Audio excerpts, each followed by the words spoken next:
Hai teman-teman, kembali lagi dengan kami kelompok 1 dalam mata kuliah Manajemen Inovasi. Materi kami kali ini yaitu mengenai inovasi terbuka. Sebelumnya, kami perkenalkan diri terlebih dahulu. Saya sendiri Elmika Trisa Aurelia Sihite dengan rekan saya yaitu ada Diana Anta Marlina Siombing, Dina Lestari Sipahutar, Hanifah Rensya Syaragi, dan Selvia Jennifer. Pengertian inovasi terbuka.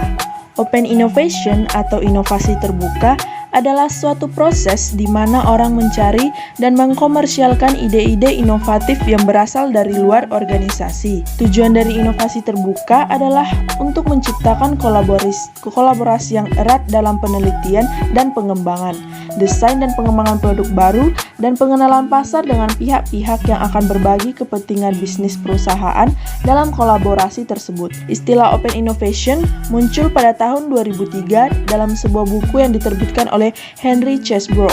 Pendekatan ini menggabungkan praktik inovasi yang mengandalkan pengetahuan dari pihak eksternal perusahaan untuk lebih mempromosikan upaya inovasi secara internal. Sumber-sumber pengetahuan eksternal dapat berasal dari pemasok, pelanggan, universitas, perusahaan baru, dan bahkan pesaing. Inovasi terbuka kontras dengan inovasi tertutup, terutama terkait dengan cara inovasi dihasilkan. Perusahaan inovasi tertutup beroperasi di bawah lingkungan inovatif mandiri, sementara perusahaan inovasi terbuka mencari pengetahuan eksternal untuk strategi manajemen inovasi mereka.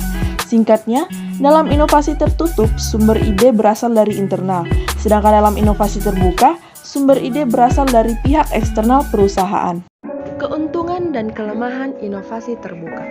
Keuntungan inovasi terbuka menawarkan beberapa manfaat bagi perusahaan yang beroperasi pada program kolaborasi global, yaitu 1. Mengurangi biaya penelitian dan pengembangan.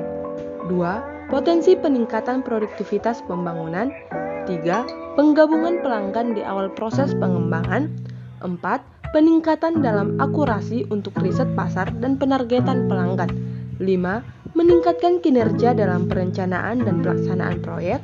6. Berpotensi untuk sinergisme antara inovasi internal dan eksternal. 7. Berpotensi untuk pemasaran viral. 8. Transformasi digital yang ditingkatkan. 9. Berpotensi untuk melengkapi model bisnis yang baru. Dan ke-10. Memanfaatkan ekosistem inovasi. Ada juga beberapa kekurangan menerapkan model inovasi terbuka secara alami yang dikaitkan dengan sejumlah risiko dan tantangan. Termasuk di dalamnya yaitu 1. Kemungkinan untuk mengungkapkan informasi yang tidak dimaksudkan untuk dibagikan. 2. Potensi bagi organisasi tuan rumah untuk kehilangan keunggulan kompetitif mereka sebagai akibat dari pengungkapan kekayaan intelektual. 3. Meningkatnya kompleksitas dalam mengontrol inovasi dan mengatur bagaimana cara kontributor mempengaruhi proyek. 4. Merencanakan cara untuk mengidentifikasi dan menggabungkan inovasi eksternal dengan benar. 5. Menyelaraskan strategi inovasi untuk melampaui perusahaan untuk memaksimalkan hasil dari inovasi eksternal. Prinsip dan faktor keberhasilan inovasi terbuka. A. Prinsip inovasi terbuka. 1. Tidak semua orang pintar bekerja untuk kita. Kita perlu untuk bekerja dengan orang-orang pintar di dalam dan di luar perusahaan. 2. Eksternal R&D dapat menciptakan nilai yang signifikan sedangkan internal R&D mengembangkannya. 3. Perusahaan tidak harus melakukan penelitian sendiri dan menciptakan keuntungannya darinya. 4. Bangun model bisnis yang lebih baik untuk jangka panjang.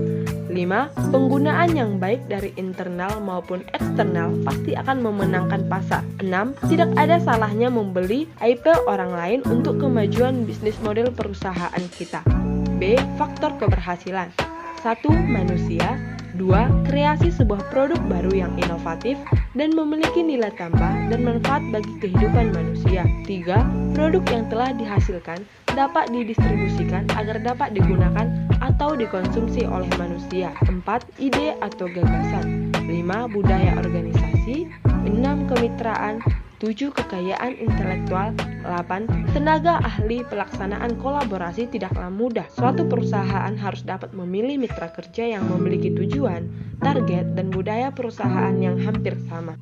Strategi untuk mengembangkan bisnis menggunakan inovasi terbuka. Pada inovasi terbuka terdapat 3 strategi untuk mengembangkan bisnis melalui inovasi terbuka. Terdapat 3 area utama yaitu funding, generating, dan commercializing innovation. Yang pertama funding, yaitu fokus pada memberikan bantuan untuk semangat inovasi.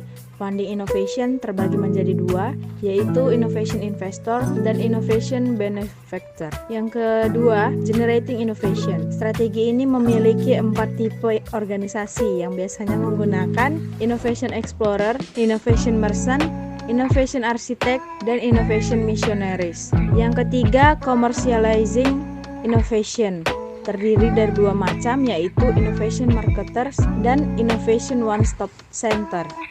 Model-model inovasi terbuka. Yang pertama, idea competition. Pada model ini, memerlukan penerapan sistem yang mendorong daya saing di antara kontributor oleh kiriman yang sukses dan bermanfaat. Metode ini memberikan organisasi dengan akses lebih murah untuk jumlah besar dalam hal-hal ide-ide inovatif. Selain itu juga menyediakan wawasan yang lebih dalam kebutuhan pelanggan dan kontributor. Yang kedua, customer immersion. Pada saat sebagian besar berorientasi pada akhir siklus pengembangan produk, melibatkan interaksi antara pelanggan yang luas melalui karyawan dan organisasi tuan rumah. Perusahaan dengan demikian memungkinkan mereka untuk terlibat lebih dekat dalam proses desain dan manajemen produksi. Yang ketiga, innovation network. Model ini berhubungan erat dengan kompetisi ide. Sebuah organisasi memanfaatkan jaringan kontributor dalam proses desain dan menawarkan hadiah dalam bentuk insentif. Perbedaannya berkaitan dengan fakta bahwa jaringan kontributor digunakan untuk mengembangkan solusi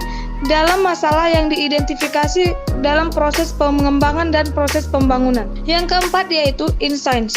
Model ini muncul karena ide istimewa dari Ludwig Boltzmann di Australia melalui sebuah proyek yang bernama Beritahu Kami tentang masalah kesehatan mental, dan digunakan konsep inovasi terbuka untuk memilih pernyataan dan pertanyaan penelitian. Yang terakhir yaitu product platforming. Pada pendekatan ini melibatkan dan mengembangkan dan memperkenalkan produk sebagian dengan untuk tujuan menyediakan kerangka kerja atau alat untuk kontributor untuk mengakses, memperluas dalam fungsi platform produk sekaligus meningkatkan nilai keseluruhan dari produk untuk semua yang menyesuaikan dan mengeksploitasi.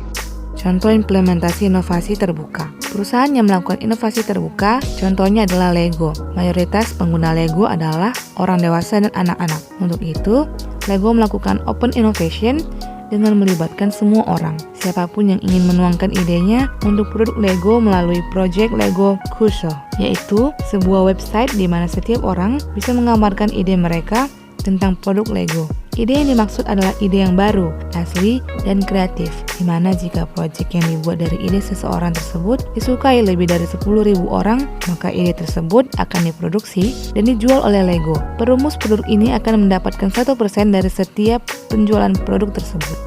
Kesimpulan, inovasi terbuka adalah cara yang lebih menguntungkan untuk berinovasi, karena dapat menciptakan aliran pendapatan baru bagi perusahaan, mengurangi biaya, mempercepat waktu ke pasar, dan meningkatkan diferensiasi di pasar. Jadi, ada banyak peluang bagi bisnis untuk mendapat untung dari pendekatan ini. Namun, menerapkan model inovasi terbuka secara alami dikaitkan dengan sejumlah risiko dan tantangan. Di antaranya adalah kemungkinan mengungkapkan informasi yang tidak dimaksudkan untuk dibagikan, meningkatnya kerumitan dalam mengendalikan inovasi, dan mengatur bagaimana kontributor mempengaruhi suatu proyek, dan potensi kehilangan keunggulan kompetitif sebagai konsekuensi dari pengungkapan kekayaan intelektual.